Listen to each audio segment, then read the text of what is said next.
What does it feel like to have made the decision that you have to leave this space? It sucks. I mean, this is my livelihood. David Pasusic says the cost of running any small business continues to rise by thousands of dollars between the rising price of inventory, insurance, and his monthly PG&E bill. But the safety of his employees and the often violent responses they get when they regularly catch shoplifters is the main reason why he's closing up shop. Some of them refuse to give it back, try to fight us, and or they say, well, go ahead and call the police. I'll wait for the police to show up. And they laugh in your face because they know they're not going to show up. Along with the harassment and violence, he says he's also had to resort to boarding up his windows at closing time because of repeated break-ins. And for those reasons, the Bayside Market will close as of Friday. Boy, oh boy, oh boy, oh boy, oh boy. We got to take a peek into the future, okay? Coming to a small town, big town, the whole country, if Kamala Harris becomes president of the United States. Because best believe this San Francisco progressive, stories like this are going to be a lot more commonplace if she gets into the White House, because Democrats do not believe in law and order. Okay, they believe in restorative justice, aka being soft on crime. Okay, allowing criminals to get away with committing crimes, and that has consequences. Okay, when you defund the police, when you demonize police, when they don't have the resources they need to fight crime. Okay, they don't have the prosecutors doing their job, so when the criminals are caught, they're actually held accountable for their actions. When you don't have law and order, what you get is a lack of economic activity, right? The stores, the business owners, they start to evacuate and to leave. The jobs leave because you cannot operate a business in an area that has high crime. Okay, and this takes me to this story out in San Francisco, California, involving a historic market that has shut down due to crime. Okay, out of control crime is so bad that the owner is like, hey, I fear for my safety, for me and my employees, therefore I gotta go. Okay, this is similar to the story that happened out in Oakland involving In-N-Out. They were profitable, but crime was so bad that they said, hey, we gotta look out for our employees and their safety, therefore we gotta shut down. Okay, that is a terrible situation to be in. Okay, and again, this stuff has consequences, and a lot of people don't really think this stuff through before they come out here and they basically advocate for things like, for example, making it harder for police to do their job, okay, which is not a good idea, okay, because that leads to stories like this. So without further ado, let's get into it. Thank you for joining us here on Cron 4 News at 10. I'm Noelle Bello. Our top story tonight: after 35 years of operation, a San Francisco market is closing its doors. The owner says crime and the rising cost of business have led to the decision. Cron 4 Sarah Stinson joins us in studio now after going to the market and speaking with the owner. Sarah. The decades-old Bayside Market along the Embarcadero will be laying off 6 employees when it closes this Friday. About 8 others are being transferred to another location. The owner says crime has become so bad he feels staying open would put him and his staff in danger. It's not about the dollar. It's about my safety and my staff's safety, and it's just too dangerous. David Pasusic says constant crime gives him no choice but to close his second-generation business, Bayside Market. All of my managers have had their knives pulled on them. This is within 2-year span after COVID. I've had probably a knife pulled on me at least 6 or 8 times. This corner market has been serving people on the Embarcadero since 1989 under the Pasusic family company called RJ's Markets. A sign on the front door notified longtime customers about the closure. Pretty sad to see that it's closing because we live right in this building. People are coming in crying and I can't believe we're leaving. Out of all his years in business, Pasusic says this year thefts are happening daily. Maybe up to 10 or 12, 15 times per week with incidents of people trying to shoplift or, take this and that. Pasusic says he was nearly dropped from his insurance after several break-in claims, and the bills started stacking up. You're not going to be able to get insurance, and you have your surcharges, and it's just astronomical. Our PG&E bill in June was $5,000. August was 8,000. Pasusik says it's frustrating when city leaders report crime being down. Merchants and owners don't see it. His advice. Yeah, I mean, well, again, that's the propaganda here, is that crime is down. Okay, and crime is not down. You have to look at the national crime victimization survey that comes out. Okay, ignore the FBI statistics on overall crime. Okay, because you have woke cities out there that aren't doing their jobs. You know, the police departments aren't reporting the statistics, and the statistics that they are reporting probably aren't even accurate, because a lot of these crimes don't even get reported, right? You call police, they don't show up. So it's like, okay, well, does that count, right? If the police never showed up.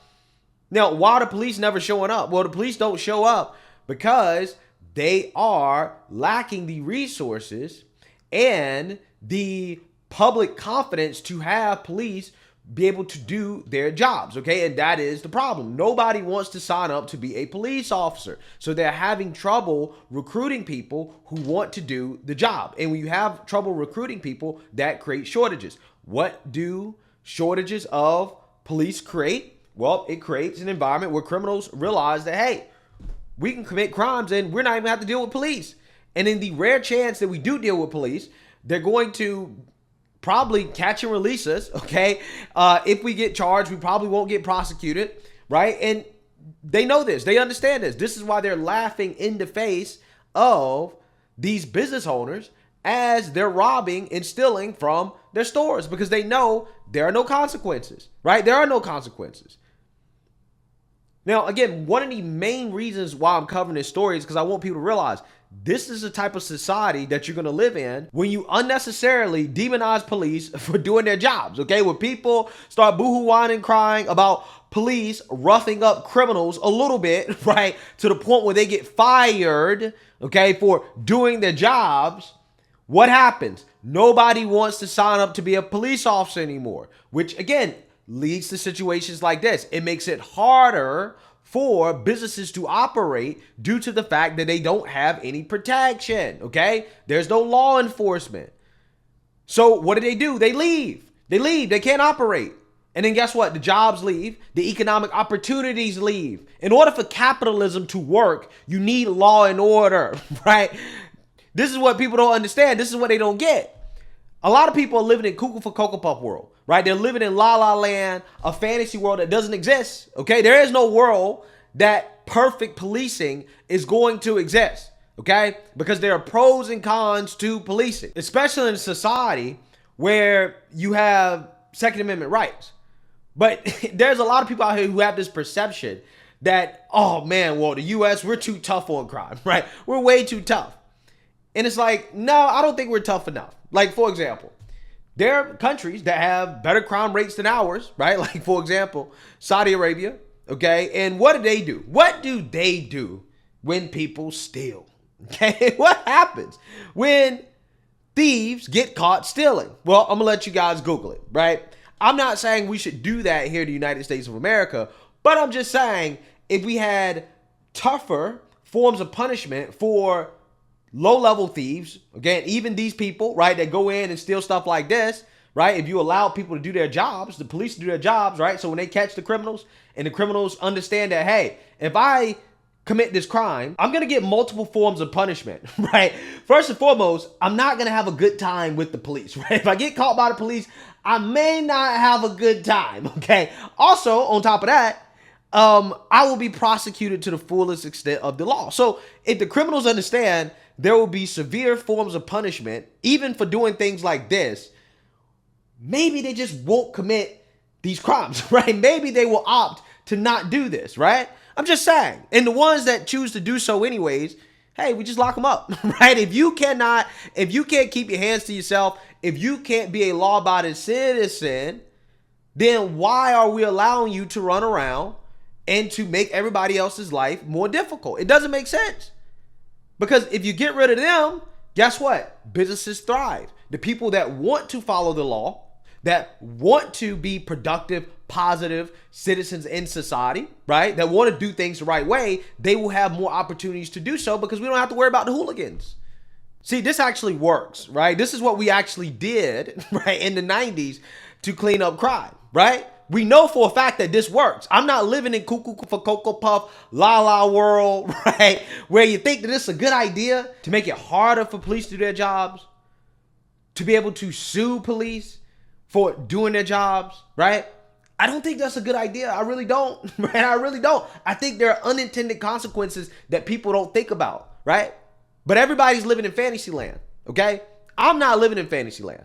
I understand there's pros and cons. There are no solutions, except Jesus, of course, right? But my point is this, right? When I look at policing, okay, I don't care that much about the criminals. Like, I really don't. I don't care that much about the feelings of a criminal. I don't, because I'm a law-abiding citizen.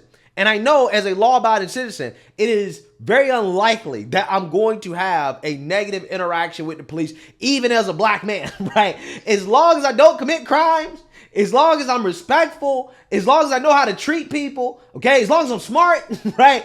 I'm probably going to be fine, okay? For the most part, right? I can bet on it, right? Statistically speaking, it's a pretty damn good bet, okay? So excuse me, I'm sorry if I don't care about the feelings of a criminal, right? A criminal who feels like they may have gotten roughed up a little bit too much, right?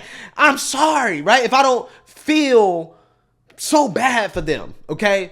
Because I'm too busy feeling bad for the law-abiding citizens that have to deal with this type of nonsense, that have to shut down their businesses, that have to lay off employees, that can't provide goods and services for the people who actually want to act right and contribute positively to society.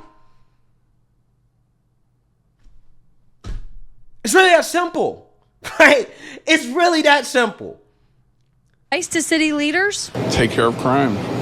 It's simple. You know, the city's out of control. They're doing whatever they want, and unfortunately, businesses and individuals are the ones getting paying the price. The owner says Supervisor Matt Dorsey reached out to him to see what the city could do to help, but Pasusik says it's just too late. We reached out to Dorsey, but he was not available in time for this report. I'm Sarah Stinson reporting. Back to you. Wow.